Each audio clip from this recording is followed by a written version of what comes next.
This is a little something different from my workshop than I've done before. Typically I'll do a model kit or whatever, but this is actually an antique toy restoration. This is an early 1930s, say 1930 to 1932, Metalcraft toy truck. It is a Heinz 57 toy pickle truck. It was my dad's, and when I got it from him in 1991, it was a mess. It had been painted over very thick brush strokes of lead olive drab paint, because when he was a kid during the Depression, he likely just painted as an army truck. So we wanted to do a restoration on it, and we began that back in 91, and then of course life happens and it got put on a shelf, and not much happened. But ultimately we had to strip it down to bare metal and then bring it back with plenty of primer and then a top coat of bright white, which is exactly what the truck would have looked like when it came out new, and it came in a box. But this is actually really cool. It's got some neat things. So you've got the decals that I got from Thomas Toys, and that recommendation came from Heinz itself. Back in 91, I wrote a guy by the name of Mr. Lehue. He was a manager of sales and promotion and art director. And he gave me some leads on where to go to get the decals.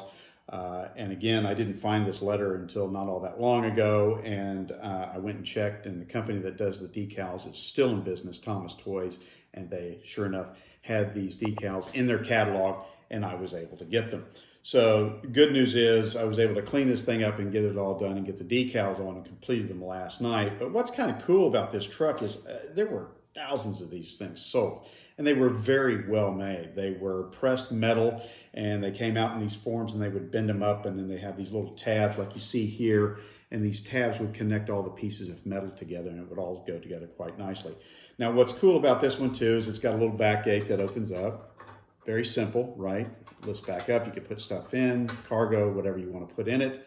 And then the other thing that's nifty, and I couldn't get it to work because the metal is old enough and it's softened enough that I can't keep the metal firm enough to put pressure on the battery, but you put two D-cell batteries underneath the engine cowl here.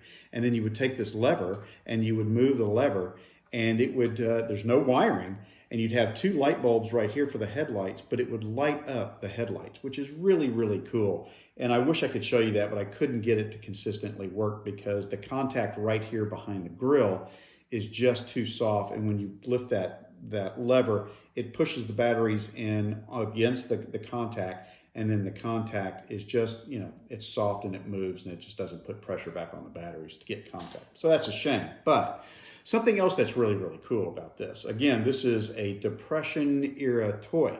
And so one of the decals that was standard on this was on the top of the truck, you look here and there would be an eagle and NRA. Now, you might think that's National Riflery Association. No, this was for the National Recovery Act. And the idea was that it was an act by Congress that everybody would do their part to help the economy. Now there's a whole complex litany of things that I could go through on that, but the point is it was a national effort. This was a national thing. And so it's interesting they even put it on the toys to kind of get the kids indoctrinated to do their part. One thing that you might note too is when World War II began, toys like this went out of existence for a very long time because the country needed metals. All kinds of metals. So they quit making metal toys, metal products. You couldn't get anything practically made out of metal. Couldn't get a new car, appliances. You had to fix what you had. But the cool thing is this truck has survived. And it was just a nice project to remember my dad on. Again, it's Heinz 57. You know, they were very well known for their pickles. You know, they had obviously rice flakes and spaghetti. They had, you know, all kinds of things, you know, baked beans, vinegar, and it's just a nice addition to the collection. But I thought you might be interested in hearing about this unique toy. You'll see them out there every now and then, but they are encrusted with rust and goo. And every now and then it's just nice to see one that's been taken care of or restored. Thank you for your time. Bye.